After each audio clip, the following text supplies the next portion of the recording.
Hello and welcome. My name is Chris Gunn, and once again, welcome to my channel, Chris Gunn's Bourbon Barrel Creations. It's Friday, and I, for one, am so glad because this has been one crazy week for me. Sitting in my bourbon room, relaxing a little bit, sipping on some bourbon, and what have I got today is a little bit of 13th Colony Bourbon. Just want to talk about a little bit. This is not an allocated product. It's relatively easy to find down here where I live. I'm about 60 miles away from Americus, Georgia. So I get the majority of my barrels that I use to build stuff, I get down there. And so I know there's been a little bit of controversy on the internet lately about 13th Colony, and I'm not getting into that. I will not get into that. I won't comment on it. I actually have no comment on it.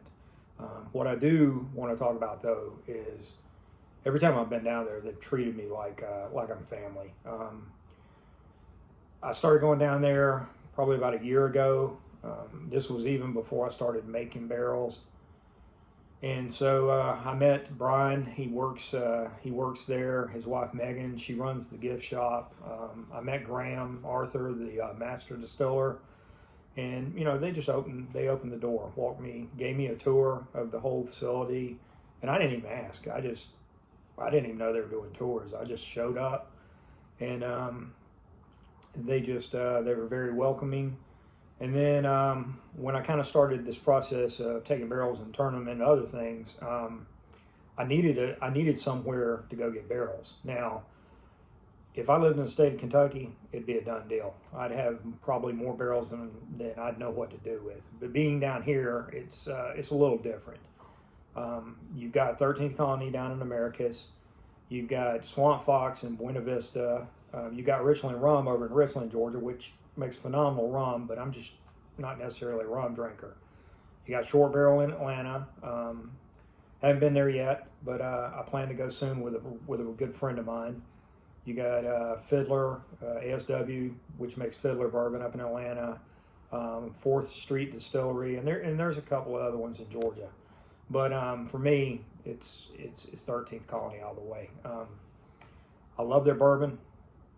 I was fortunate enough, the first year the Double Oak came out, I was at the Class 6 store, which is a liquor store on a military post. I was at the Class 6 store on Fort Moore, and I was there when it actually came in, talking to the store manager. And we were fortunate enough that the distributor asked us to open the bottle and take a sip and give our thoughts on it. And I liked it. But I just wasn't at the point I wanted to buy it.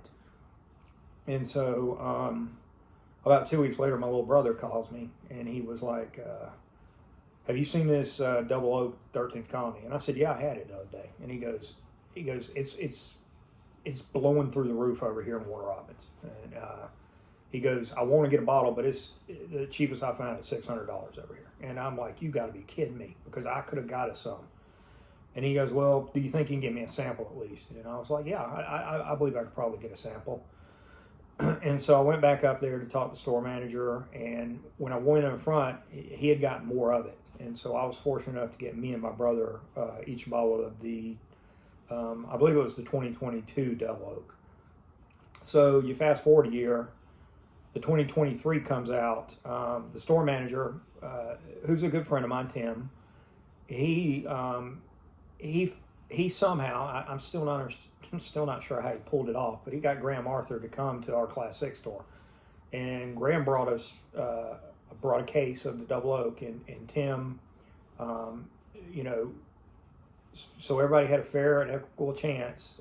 We all drew names out of a hat, and we did a raffle, and I didn't get pulled that year, but that's fine. You can't get it all. I mean, there's just no way you can get everything you want, and I'm good with that.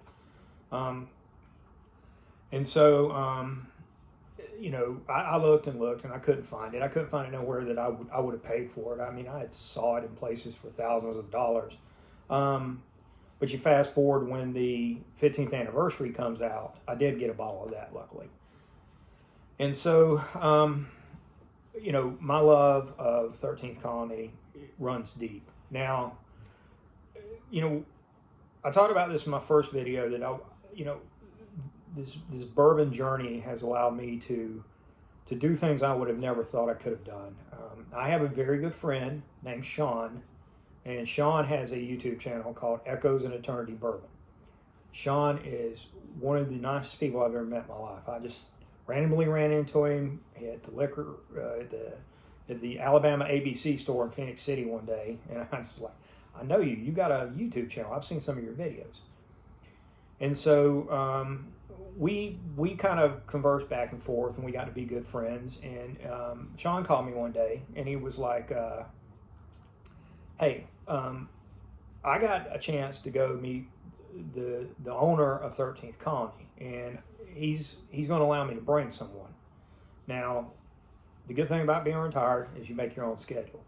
And so he's like, but it's a Tuesday. Are you good with that? I'm like, all day and twice on Sunday. I'm ready to roll.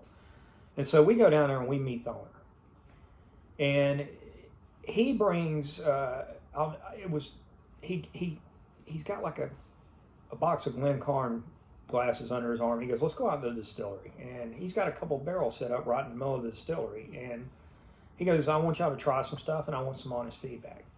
And so we sat there for 2 hours with the owner, and we sipped on bourbon, and he brought out the 2024 Double Oak and let us try it. He said, we still want to maturate it we want to keep it in the barrel for about 9 more months.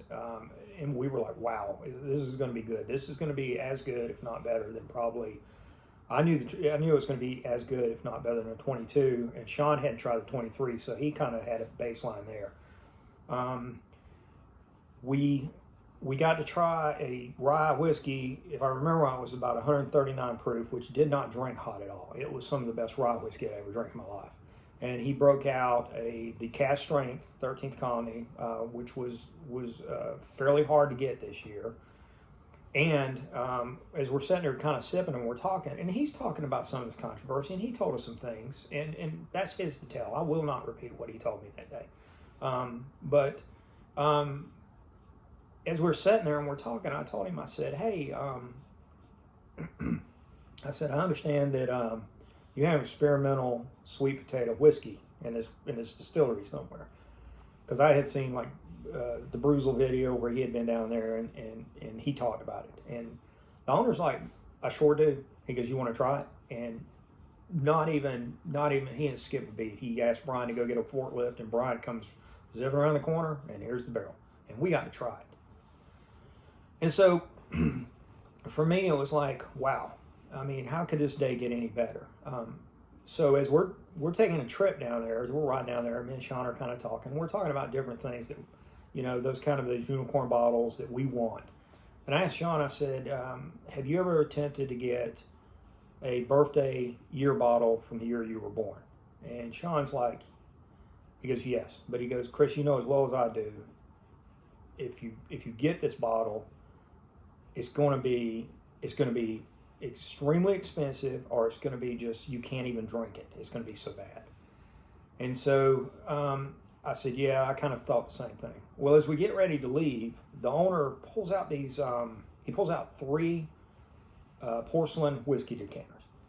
And one of them was an Old Fitz, another one was a Knob Creek, and it was golf themed. And I just don't play golf. My wife would kill me if I picked up another really expensive habit, and I just don't want to do it.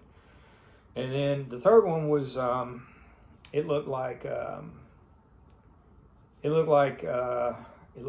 mountain man sitting on a barrel of whiskey with an old flintlock rifle, and I was like, wow, that's kind of cool. And so he says, he tells his story. Someone in his family had collected these things for years, and they were going to try to get rid of them. So he says, I want y'all to take one of these as a gift. So Sean asked me which one I wanted, and I kind of wanted the mountain man looking one. And it said Old Cabin Still. And I had no clue what Old Cabin Still was. I had to come home and do my research. And I come to find out it was made by Stilsweller. Well, I get it home, and I don't think anything of this. I put it on the kitchen counter. And my wife comes home and she looks at it and she says, "What is that?" And I kind of explained to her. I said, "Oh, it's a whiskey decanter, or it's porcelain decanter. You know, they used to put bourbon in them and whiskey and whatnot." And she picks it up and she flips it over and she goes, "Did you see what year this thing was made in?" And I go, I honestly didn't even think to pick it up. It was 1969 was the year I was born. And so for me, I was like, wow, me and Sean just talked about this, and here we are. This happens. So, you know, this was one of many times I've been to 13th Colony, and it's always been an experience.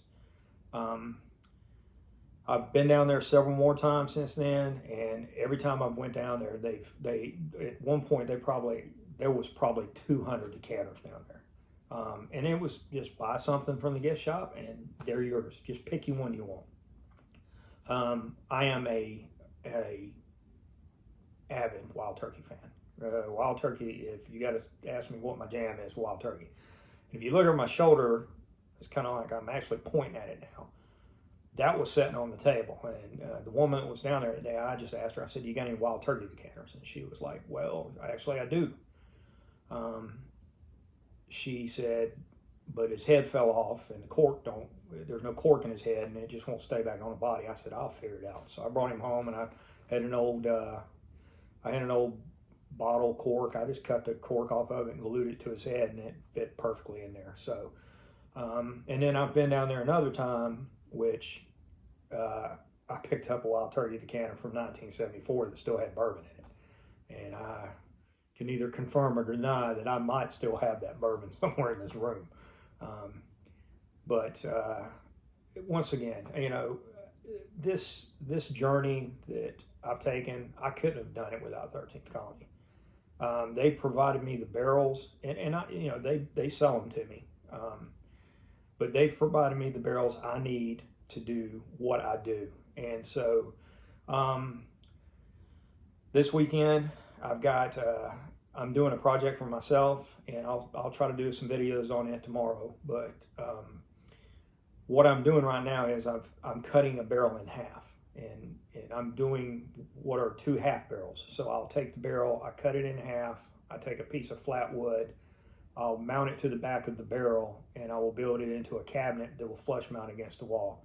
And what I'm trying to do, and eventually I'll give kind of this little mini tour of my bourbon room. I've gotten certain things in this room that I've built, but I've still got some things in this room that are not built by me, like a bookshelf, which I'm using to put bourbon on. That plan is, once I get that half barrel done, I'm going to move it up here and I'm going to replace that bookshelf. And when I replace the bookshelf, I'll put the 2 half barrels in here. And at that point, I've pretty much built everything that's in this room. So if you've had a long week like I have, I hope you take the time to enjoy yourself this weekend. And I appreciate you listening to me as I carry on about one of my favorite distilleries, 13th Colony. And I'd just like to say cheers and have a great weekend.